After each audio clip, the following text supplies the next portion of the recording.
صراط الذين أنعمت عليهم غير المغضوب عليهم ولا الضالين آمين.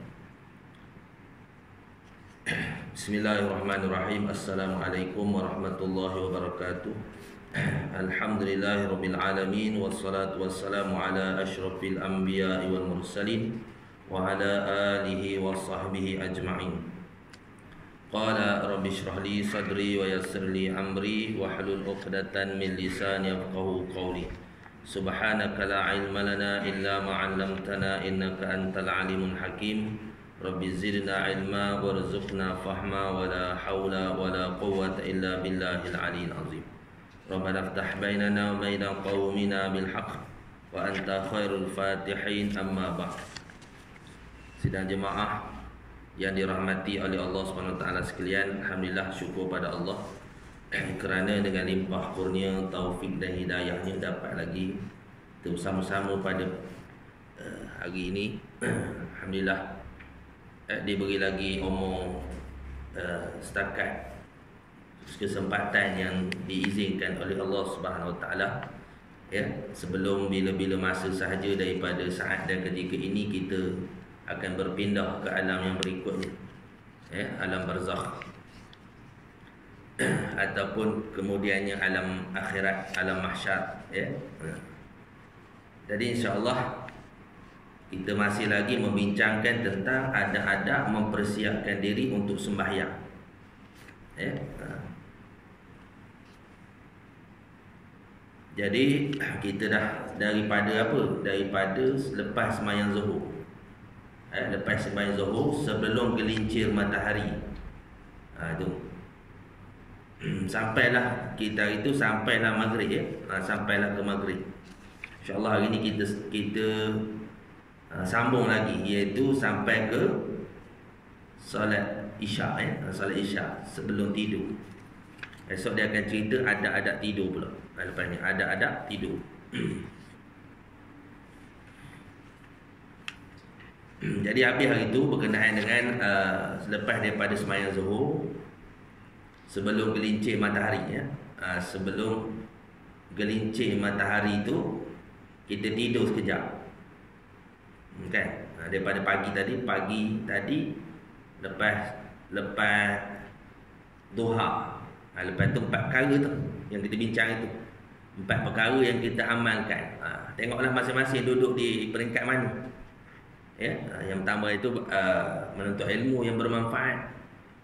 Yang kedua, berzikir, baca Quran, buat amal ibadat. Yang ketiga, buat kebajikan, buat kerja-kerja amal, kerja kebajikan, kerja kemasyarakatan, membersihkan masjid, kan? Menolong ulama, menolong para masyayikh ahli sufi, menolong, berkhidmat pada mereka, begitu. Ataupun yang keempat, mencari rezeki, mencari rezeki yang untuk keperluan, sama selama mana dia tidak menyakiti sesama Islam, begitu. Jadi itu kira orang yang tidaklah dipanggil loba lah pada dunia, tidaklah dipanggil hubbud dunia. Cari rezeki itu apa? Atas dasar tanggungjawab dia. Kita kiaskanlah lepas zuhur gitu juga cerita ni. Lepas zuhur itu gelincir matahari, sebelum gelincir kita tidur sekejap. Kadang-kadang ada setengah riwayat mengatakan lepas zuhur, ada setengah sebelum gelincir. Sebelum gelincir matahari, maknanya waktu zawal matahari di atas, kan, di tengah-tengah tu. Bila gelincir tu maka masuk zuhur, ada sebelum tu. Itu waktu tidur, boleh tidur, sunat tidur. Mana kita biasa buat qiyamul lail, maka maknanya supaya menguatkan tenaga, menguatkan badan kita untuk bangkit solat qiyamul lail, gitu. Dapat pahala tidur, ya. Sekejap lah, tidur berjam 3-4 jam tak jadilah. Mana tidur nyontok ke petang, itu tak jadi, kan? Itu bulan puasa. Lepas je Puasa pagi tu nyontok ke petang. Tak ada lah tu. Tak pakai lah tu. Ini sekejap je tidur untuk segarkan saja. Dan bagus untuk jantung sebenarnya. Ini doktor tahulah. Tidur siang tu dengan full. Maksudnya tidur dengan lurus, bukan tidur sambil-sambil. Tidur lurus. Dia ada rehat, dia rehat seluruh badan. Dia ada kaitan juga dengan kesihatan tu. Kalau kita kaji dari sudut kesihatan tu, saya tak ingat itu. Apa dia punya kajian dia tu. Dia berkaitan dengan kesihatan jantung juga. Berbeza dengan kita berjaga tu sepanjang hari tu, lepas tu malam baru tidur. Tu. Ambil masa sedikit siang untuk rehat. Gitu. Dan kebetulan kita dengar ini qaidullah tu. Teruslah. Kita ambil manfaat pahala daripada situ. Lepas zuhur itu kita dah sebut dah, sama saja kiasnya 4 perkara itu. Sama saja kiasnya 4 perkara itu. Lepas tu lepas asar apa dia sebut itu? Jangan kau sibuk selepas sembahyang asar kecuali dengan seumpama pekerjaan yang kami sebutkan sebelum ini. Sama juga. Lepas asar tu 4 perkara juga. Terpulanglah kita duduk di mana. Kan boleh jadi office hour pukul 5 habis dah. Boleh jadi office hour pukul 5 habis. Ada orang nak getah. Boleh jadi pagi tadi dia habis satu lot. Dia habis satu lot getah. Habis satu lot. Lepas tu tengah hari tak ada dah. Susu tak ada dah tengah hari. Kering dipelan. Jadi bila petang pula nyambung, nak tambah satu lot lagi. Boleh jadilah petang tu antaranya itu rezeki, iaitu tambah pendapatan dengan itu dan sebagainya. Kalau cikgu buka apa ni, stall burger petang. Contoh kan. Tak jadi masalah. Ikhtiar kehidupan tak apa, tambah pendapatan itu diiktiraf oleh syarak boleh. Bukan hubung dunia tu. Pasal apa? Kita banyak tanggungjawab lagi. Ini dah gaji dah cukup, anak dah lepas belaka. Sibuk kerja lagi. Itu something lah tu. Tu tak berapa tepat lah tu. Macam saya sebutlah 60 tahun pencen dah ada apa, cukup lah. Simpan makan setahun. Bila umur dah 60 tu simpan cukup sekadar makan setahun. Gitulah.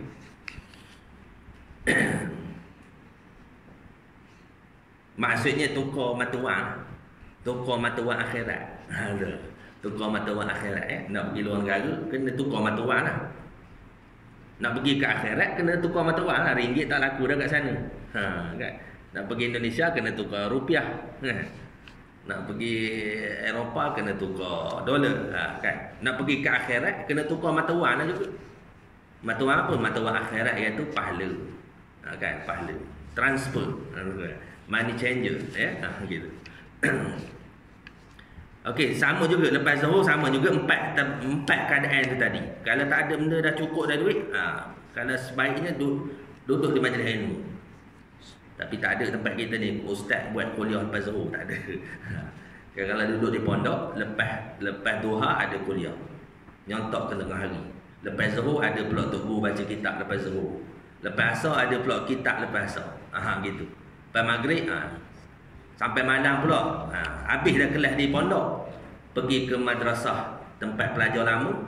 Dia panggil kepala telaah. Kalau di pondok, kepala telaah tu dia akan buka kitab di pondok. Pandai-pandai lah. Rajin tak rajin duduk pondok. Tapi kita kehidupan seharian ni pandai-pandai lah. Boleh jadi lepas isyak sekarang ada kelas Quran kan. Lepas zuhur boleh jadi ada ataupun secara online sekarang mudah sangat. Nak belajar dengan tak nak je. Buka je. Ada kita, kadang-kadang saya pun kadang-kadang kita baca kitab. Ada tok guru daripada Kedah kan dulu kena naik bas pergi sana. Sekarang dia buka online. Ni tok guru pondok ni buka kitab online. Kita telefon je, dia daftarkan untuk kita. Nak tak nak je mengaji zaman sekarang. Teknologi ya. Gitu. Kalau dulu je dah payah kena pergi hijrah tinggal kerja asasi kita. Masa ni dah sambil-sambil je boleh dengar kuliah dan sebagainya. Tapi Tok Guru pasal lah, jangan Tok Guru tak tentu arah tu. Kan? Dengar yang pasal, jangan yang tidak tentu arah. Gitu kan. Jadi lepas asar habis di situ hari tu,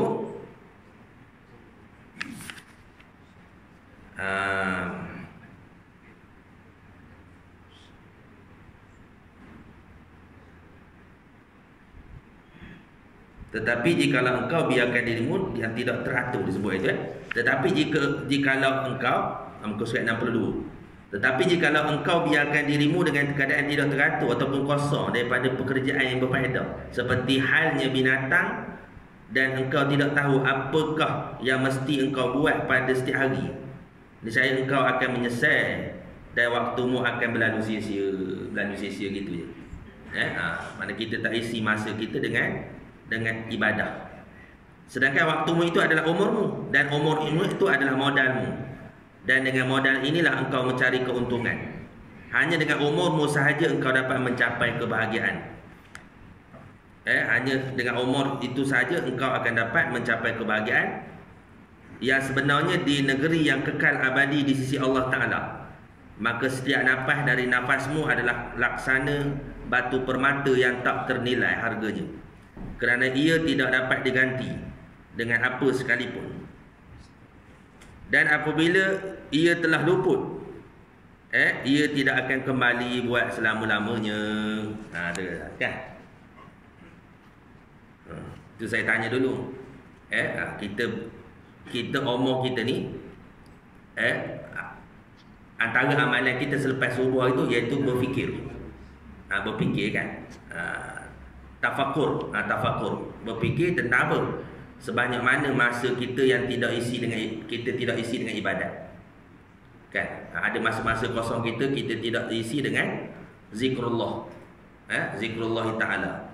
Jadi masa tu lah kita tafakur. Tapi nak tafakur kita kena susun jadual siap-siap. Jadual harian tu kena ada. Schedule harian tu daripada lepas subuh sampailah tidur balik. Daripada bangun pagi sampai tidur balik kena susun jadual. Jadi selepas daripada dah susun jadual, barulah kita bertafakur, berfikir mana jadual kita yang lompong, yang kita tak isi dengan jadual yang kita telah tetapkan. Kan? Kecuali musafir lah. Musafir ni payahlah jadual kita dah musafir, jadual kita dah tak teratur dah. Kan? Tapi kalau duduk di tempat kita, janganlah diganggu dengan apa? Dengan shopping lah. Kan? Kadang-kadang isteri ajak shopping lah. Jadi kena beritahu kat isteri, ni jadual ni masa ni lah kita nak cari untuk shopping. Jadi jangan ganggu. Masa ni nak baca Quran, masa ni lah nak berzikir kan. Itu kena jadi bila dah susun jadual tu, barulah kita fikir. Mungkin ada kita culas dalam jadual kita. Kan? Kita culas dalam jadual kita, kita tak mengikut disiplin yang sebenar dalam ibadat. Sebab tu masa. Kan? Betul di sini panggil jangan merancang, kemudian panggil jangan gagal merancang. Apa lagi? Jangan merancang untuk gagal. Gitulah dia punya istilah dia. Jangan kita gagal merancang dan kita merancang untuk gagal. Gitu. Bila dah merancang tapi tidak tu, itulah benda tu lah kita nak muhasabah ni. Nak muhasabah ni. Pasal apa umur kita tak lama tuan-tuan? Jarak kita dengan alam barzah tak jauh. Kan? Saya akan bawa itu. Mana sempadan kita dengan alam barzah? Sempadan kita dengan alam barzah dekat mana? Jauh tak? Dekat je. Dekat je. Sempadan kita dengan alam barzah dekat saja. Mana hujung nafas saja tuan-tuan? Sempadan kita dengan alam barzah hanya separuh nafas saja. Kita tarik nafas tak lepas, maka matilah kita. Kita dah berpindah ke alam barzah. Separuh nafasnya. Itu sempadan kita dengan alam barzah. Sakit 3 serangkai, 4 serangkai tak mati lagi. Ramai orang dah sakit 3 serangkai, 4 serangkai. Dah bantuan oksigen ada, tak mati-mati lagi. Ada orang sihat mati. Bukan sabit dia sakit tu. Yang beri hidup, beri mati adalah kudrat dan iradat Allah Subhanahu wa taala. Di bawah genggaman Allah Subhanahu wa taala. Cuma sakit itu asbab lah. Sakit itu asbab. Orang tak khabar, ngapa mati tu? Sebab malaikat Israel. Tak ada. Orang akan khabar, ngapa mati tu? Sebab kencing manis. Kenapa mati tu? Sebab darah tinggi. Kenapa mati tu? Sebab serangan jantung. Orang tak cakap. Kenapa mati tu? Sebab malaikat Israel. Lepas tu ada cerita ni, iaitu apa ni, mula-mula nak buat manusia dulu. Sebelum nak cipta Adam ni, Allah Ta'ala perintah malaikat pergi ambil tanah 7 benua. Ambil sikit sini, sikit sini. 7 benua. Nak ciptakan Nabi Adam, tok kita, Nabi Adam alaihissalam kan, bawa naik. Jadi asalnya tak ada malaikat yang sanggup. Suruh Jibril mula-mula turun. Tapi Jibril malu Allah dengan bumi. Itulah istilahnya, malu Allah dengan bumi. Jibril tak ambil, tak berani ambil tanah. Pasal apa? Bumi khabar sebelum daripada manusia ni di atas perut aku inilah berlaku perbunuhan demi pembunuhan. Sebelum tu jin kan, jin sebelum manusia. Jadi malaikat Jibril tak jadi. Akhir sekali suruh malaikat Israel. Malaikat Israel dia turun, dia rampas. Tu malaikat Israel. Dia turun, dia ambil tanah, dia tak peduli ke bumi. Akhir sekali dia naik, terciptanya manusia. Kan, pendek cerita, jadilah Nabi etuk kita, Nabi Adam alaihissalam kan. Nabi Adam alaihissalam. Lepas tu nak bagi tugas pula, siapa nak cabut nyawa? Siapa nyawa? Tanya malaikat. Akhir sekali, pendek cerita, tanya malaikat Israel. Jadi siapa yang ambil tanah nak ciptakan Adam ni, dia jugalah yang akan cabut nyawa. Kan? Malaikat Israel asalnya tak nak. Tak sanggup. Pasal apa? Nanti orang akan tuduh dia punca kematian. Kan? Ni malaikat ni memanglah sifat dia, la ya'sunallaha ma amarhum wa yaf'aluna ma yu'marun. Tu sifat dia. Malaikat ni dia tidak engkar apa yang Allah Taala perintahkan, dan dia sentiasa menurut perintah Allah Subhanahu Wa Taala. Kan? Itu sifat malaikat. Jadi Allah Taala khabar, aku akan sembunyikan engkau. Maksud tak bagi nampak manusia kematian. Orang tak akan sebut malaikat Israel. Dengan menjadikan mereka itu dengan sakit lah, sakit antaranya. Likulli syai'in sababa. Tiap-tiap suatu tu ada sebab. Ada orang mati sebab kencing manis, ada orang mati darah tinggi. Kan? Tu. Itu sebab saja, tapi bukan sabit dia sakit tu. Yang beri mati itu adalah di bawah kudrat dan iradat Allah Subhanahu Wa Taala. Kan? Di bawah kudrat dan iradat Allah Subhanahu Wa Taala. Tak ada orang khabar, ngapa mati ni? Ngapa Pak Ngah mati? Bukan Pak Ngah sini, Pak Ngah. Apa Pak Ngah mati tadi? Ataupun kita kata, siapa meninggal tu? Pak Ngah contohnya kan. Contohnya. Padahlah kawan selisih dengan malaikat Israel tadi. Padahlah baru je selisih dengan malaikat Israel tadi. Ini mesti ada orang meninggal tadi. Jadi orang akan salah tu malaikat Israel. Jadi biasa kita sebut sebab apa mati? Tu apa ni? Jantung berhenti kan, ataupun kencing manis, darah tinggi. Kan, itu sebab. Tapi nak cerita sempadannya bukan penyakit itu. Ada orang yang sakit tak mati-mati, ada orang yang tak sakit, memang fit, siang malam bersukan, berpeluh sentiasa, tapi pergi mati juga kan. Tak jauh tuan-tuan, dekat saja. Jadi kalau kita faham gitu, maka kita fikir sejauh mana ibadat kita yang kita tidak lakukan, jadual kita yang kita tidak susun balik. Sebab Allah Ta'ala sendiri bersumpah dengan makhluknya masa, wal asri innal insana lafi khusr. Demi masa sesungguhnya manusia berada dalam kerugian. Melainkan apa? Mereka yang berpesan-pesan dengan kebenaran dan berpesan-pesan dengan kesabaran. Yang lain tu rugi belaka. Anda kata masa kita tidak diisi dengan baik. Okey, kemudian disebut setelah itu, apabila cahaya matahari menjadi kuning, sudah hampir waktu maghrib, maka bersegeralah engkau pergi ke masjid sebelum tenggelam matahari, dan penuhkan waktumu dengan bermacam-macam tasbih dan istighfar, kerana kelebihan waktu ini sama dengan kelebihan waktu setelah sembahyang subuh. sehingga terbit matahari. Allah Subhanahu wa taala berfirman, "Wasabbih bihamdi rabbika qabla tulu'i syamsi wa qabla ghurubiha." Dan bertasbihlah kamu memuji Tuhanmu sebelum terbit matahari dan sebelum tenggelam. Sebelum terbit matahari dan sebelum tenggelam, bertasbih kepada Allah Subhanahu wa taala. Dan baca olehmu sebelum tenggelam matahari itu akan surah wasyamsi waduhaha. Sebelum tenggelam matahari baca surah wasyamsi waduhaha. Kemudian surah wal-laili idza yaghsha. Wal-laili idza yaghsha. Kemudian surah al-falaq. Kemudian surah An-Nas. Dan biarlah matahari tenggelam sedangkan engkau sibuk dengan zikir dan istighfar. Gitu. Maknanya habiskan. Pasal apa? Ketika matahari itu turun, tenggelam, maka kita sibukkan diri kita dengan zikir.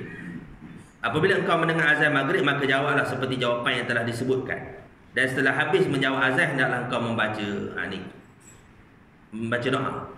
Allahumma inni as'aluka 'inda iqbali lailika wa idbari naharika wa huduri salatika wa aswati du'atika an tu'tiya sayyidina Muhammadanil wasilata wal fadilah wa syarafa wad darajatan rafi'ah wa ba'athul maqamal mahmuda lillazi wa'adta innaka la tukhliful mi'ad. Ya Allah, aku memohon kepadamu ketika datangnya malam dan hilangnya siang, dan ketika hadirnya waktu sembahyang, dan ketika kedengaran suara memanggil pemanggilmu, bahawa engkau berikan kepada penghulu kami Nabi Muhammad SAW akan wasilah, yakni tempat yang tertinggi di dalam syurga, kelebihan, kemuliaan dan darjat yang tinggi, dan berikanlah kepada baginda tempat yang terpuji yang telah engkau janjikan kepadanya. Sesungguhnya engkau tidak akan menyalahi janji. Ini dipanggil salawat. Nabi ni sempurna maksum dah. Nabi ni sifat dia maksum. Kita ni banyak dosa. Kenapa pula kita kena doa ke Nabi? Maksudnya salawat. Kan? Macam kita bertasbih kepada Allah SWT, beribadat kepada Allah SWT, bukan maknanya Allah Ta'ala mengambil manfaat pada kita. Kerana Allah Ta'ala apa? Allah atau mustaghni an kulli ma siwahu iftiqaru ilaihi, kan? Maknanya Allah Ta'ala tu terkaya pada tiap-tiap sesuatu. Dan Allah Ta'ala itu dan bergantung semua makhluk kepada Allah SWT. Bukan makna Allah Ta'ala lemah. Tapi kita baca dalam ayat Quran antaranya, wa ma khalaqtul jinna wal insa illa liya'budun. Tidak aku jadikan jin dan manusia itu melainkan untuk beribadat kepada-Ku. Seolah-olah Allah Ta'ala jadikan kita untuk ibadat kepada Dia. Sedangkan itu jangan baca selapis gitu. Kita kena faham Allah Ta'ala tidak mengambil manfaat dan tidak mudarat atas taat hamba-Nya. Tidak ambil manfaat atas taat hamba-Nya, tidak mudarat atas maksiat hamba-Nya. Itu kena faham. Kerana apa? Allah terkaya pada tiap-tiap suatu. Kita malas semua beribadat. Tak ada orang sembahyang jemaah. Masjid semua tak ada yang hiraukan. Allah Ta'ala cakap mudah kata, Allah tidak turun pangkat. Gitu. Macam kita dalam jabatan ni naik pangkat turun pangkat. Bila anak buah kita dalam sektor kita tu, dalam departmen kita tu kerja dengan baik, maka bos departmen tu akan naik pangkat. Kalau kerja dengan buruk, maka tak naiklah pangkat sampai ke sudah ataupun turun pangkat. Malahan sampai dipecat, kan? Allah Ta'ala dah semua manusia taat kepada Allah SWT. Manfaatnya pada apa? Manfaatnya kembali kepada manusia itu sendiri. Ataupun manusia itu semua maksiat belaka, mudaratnya itu kembali kepada manusia. Allah tidak sama sekali mudarat, kan? Wallahul ghani wa antumul fuqara. Allah Ta'ala yang kaya. Kita semualah berharap bergantung kepada Allah SWT. Setelah itu kerjakan sembahyang fardu maghrib, dan setelah sembahyang maghrib kerjakanlah 2 rakaat ba'diyah maghrib sebelum engkau berkata-kata. Dan jikalau engkau tambahkan setelah 2 rakaat itu 4 rakaat yang lain, maka itu satu perbuatan yang sunat, yakni digelar sunat awabin. Dan jikalau engkau kuasa beriktikaf dalam masjid di antara maghrib dan isyak, maka itu terlebih baik. Dan hendaklah engkau penuhkan waktu itu dengan sembahyang dan doa, maka itu terlebih afdal dan sangat banyak kelebihannya. Dan waktu antara maghrib dan isyak inilah yang dikatakan nasyiatul laili, permulaan malam. Kerana pada waktu itu permulaan kembangnya malam. Dan nasyiatul laili yang disebut kelebihan dalam Al-Quran itu ialah mengisi waktu permulaan malam dengan sembahyang. Dan telah ditanya Rasulullah SAW daripada maksud firman Allah Subhanahu Wa Taala, tatajafa junubuhum 'anil madaji'i yad'una rabbahum khaufan wa tama'a. Jadi renggang lambung mereka dari tempat tidur. Mereka bangkit berdoa akan Tuhan mereka kerana takut, yakni akan siksa, dan mengharap, yakni akan pahala. Ini surah As-Sajdah. Lalu Nabi SAW jawab, itulah sembahyang di antara maghrib dan isyak. Kerana sembahyang pada ketika itu menghilangkan dosa pekerjaan yang sia-sia di permulaan siang dan membersihkan seluruh dosa pada bahagian akhirnya, akhir siang. Hebat ni sembahyang sunat. Dalam Imam Ghazali khabar sembahyang awabin. Tapi ada kata sembahyang apa ni, tidak ada khususkan awabin tu. Cuma tak apalah. Kalau kita tak ada kerja, kita buat solat sunat awabin antara maghrib dan isyak. 20 rakaat. Kan? 20 rakaat. Tapi khabar ada ulama khabar maknanya tidak dikhususkan awabin tu. Itu tak apalah. Daripada tak buat apa-apa, sembahyang sunat. Begitu kan? Apabila masuk waktu isyak dan sudah selesai azan dan doanya, maka kerjakanlah sembahyang qabliyah isyak 4 rakaat untuk menghidupkan waktu di antara azan dan iqamat. Maka kelebihan sangat banyak. Di antaranya disebut dalam sebuah hadis Nabi sallallahu alaihi wasallam, Inna du'a bainal adhani wal iqamati la yuraddu. Bahawasanya doa di antara azan dan iqamat itu tidak akan ditolak. Hadis riwayat Abu Daud.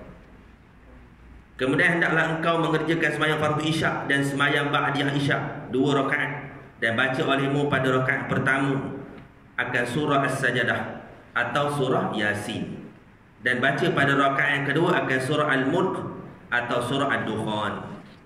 Bacaan dia dalam, makna bacaan dalam sembahyang kan. Ataupun kalau kita tak lepas, tak hafal ke, ataupun tak ada Quran yang besar tak nampak, maka kita bacalah selepas daripada itu sebelum tidur. Boleh juga. Maka membaca surah-surah ini telah warid datang daripada Rasulullah sallallahu alaihi wasallam, dan selepas itu hendaklah engkau tambahkan 4 rakaat dengan 2 kali salam, maka telah diriwayatkan daripada Rasulullah sallallahu alaihi wasallam akan kelebihan yang sangat besar. Antara ni disebut siapa yang semayang, siapa yang nak semayang, nak dapat malam Lailatul Qadar hari-hari.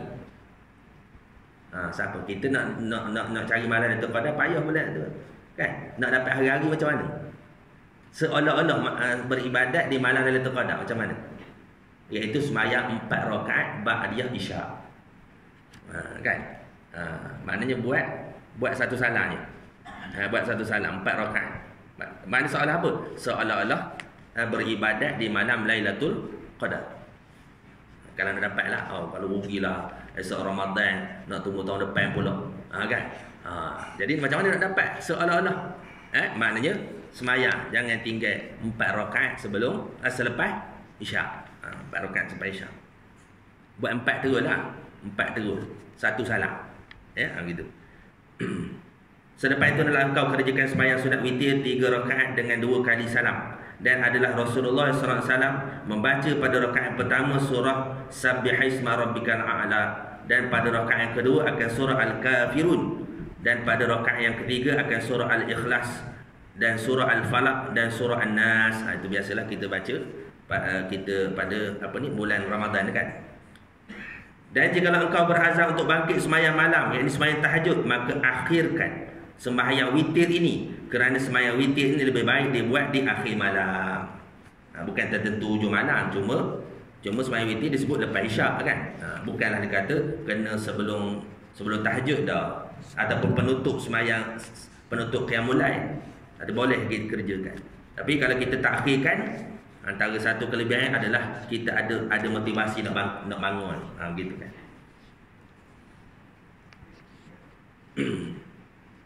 Ada motivasi nak bangun. Aku tak buat witir lagi ni, aku terpaksa bangun. Cuma ada pandangan daripada antara Syekh Ali Jabir, dia kata kita ni dah sibuk-sibuk kan. Jadi dia kata sebelum tidur buatlah. Lepas isyak tu, lepas kita buat ba'diyah tu, kita terus buat witir. Supaya sekurang-kurang kalau kita tak bangun, tak sempat bangun pada pagi nanti, kita sudah direkodkan sebagai ahli witir. Gitu. Buat dulu. Ya, gitu. Kemudian setelah itu hendaklah engkau mengisi waktu dengan banyak bermuzakarah ilmu dan mutalaah kitab. Dan janganlah engkau suka membuang waktu dengan bermain-main, bahkan berusahalah supaya engkau dapat menjadikan amalan kebaikan yang menyudahi segala pekerjaanmu pada hari itu, kerana segala amalan itu dinilai mengikut yang akhir sekali. Habis itu nanti kita akan sambung pula adab-adab tidur. Adab-adab tidur. Ni tengok TV dia tak sebut sini. Tengok TV, tengok Pirata, tengok apa ni, sinetron bukan time ni, sinetron tengah hari. Apa malam, berita dunia, ataupun drama-drama, ataupun tengok-tengok benda, ataupun dipanggil dalam kitab nama dipanggil penglipur lara, hikayat-hikayat, golongan yang berhikayat-hikayat, kan? Jangan kita habis, jangan kita lalai, begitu. Maksudnya kalau ada masa lagi, habiskan dengan muzakarah ilmu. Dengar ilmu, dengar kitab, ataupun ada sekarang zaman gadget ni, dengar apa ni, pengajian-pengajian ilmu, kuliah-kuliah yang ada di dalam online dan sebagainya. Selawat dan sebagainya lah. Dan habiskan masa kita sebelum tidur dengan amalan itu. Jangan kita buat satu perkara yang lain yang melalaikan kita. Kenapa? Kerana tidur tu adalah, boleh jadi kita, itulah hari masa terakhir kita berada di atas muka bumi ni. Ramai orang yang mati tengah tidur. Pagi esok sedar-sedar keras. Orang rumah terkejut-kejut, rupanya dah tak ada dah. Rupanya dia mati tengah malam tu. Boleh jadi kan? Tu kita risaulah. Maksudnya kita hendaklah bersedia, berjaga-jaga, bersiap siaga, ya, sebelum kita, bila-bila masa saja kita akan berpindah ke alam berikut, ya. Sikit lagi 2 minit. InsyaAllah. Jadi habis dah tajuk kita. Cuma itulah, sebaiknya kita susunlah jadual kita ini dengan sebaik mungkin, dan renungkan, tafakur, ya, setiap masa, sejauh mana kita dah menyusun jadual ibadat kita, zikrullah kita dan sebagainya. Pasal apa? Pasal mati itu tidak tahu bila. Gitu. Ya, mati tidak tahu bila. Sekadar yang Allah Ta'ala izinkan kepada kita, kan? Masa yang berlalu tidak berulang lagi. Wallahualam, cukup sekadar itulah. InsyaAllah nanti kita sambung, iaitu bahagian yang ke-10. Bahagian ke-10 iaitu adab-adab tidur. Adab-adab sebelum tidur. Ini susunan Imam Ghazali rahimahullah ta'ala, dari mula bangun pagi sampailah tidur. Jadi kalau kita boleh susun, alangkah baiknya. Alangkah baiknya. Kitab kita ni permulaan jalan hidayah. Dia ada satu lagi, dia panggil Hidayatus Salikin. Ni kan Syekh Abdul Samad Palembang, dia syarah bagi Bidayah Hidayah ni. Jadi apa? Petunjuk bagi orang yang salik, jalan untuk menghampirkan diri kepada Allah Subhanahu Wa Taala. Salik-salik itu bukanlah jalan kita gaya nampak kita tu, dah perjalanan hati. Perjalanan hati supaya iman kita tu meningkat, supaya iman kita tu dapat menjadi daripada iman sekadar ilmu, tetapi naik martabat kita kepada iman yang mesra dalam hati kita, a'yan, mata hati. Dan natijahnya adalah bila iman tu mesra dalam mata hati kita, maka kesannya, perhiasannya adalah takwa kepada Allah SWT. Kalau tidak, tak dapat takwa. Maksudnya kita kejap dosa, kejap taubat, kejap dosa, gitulah. Main dengan taubat, dosa, taubat, dosa. Pasal apa? Iman kita duduk masih di tahap ilmu ataupun di akal saja. Ya. Wallahualam. Ya. Subhanakallahumma wa bihamdika asyhadu an la ilaha illa anta astaghfiruka wa atubu ilaik. Bismillahirrahmanirrahim. Wal 'asri innal insana lafi khusr illa alladhina amanu wa 'amilus shalihat wa tawasaw bil haqq wa tawasaw bis sabr. Wallahu a'lam. Assalamualaikum warahmatullahi wabarakatuh.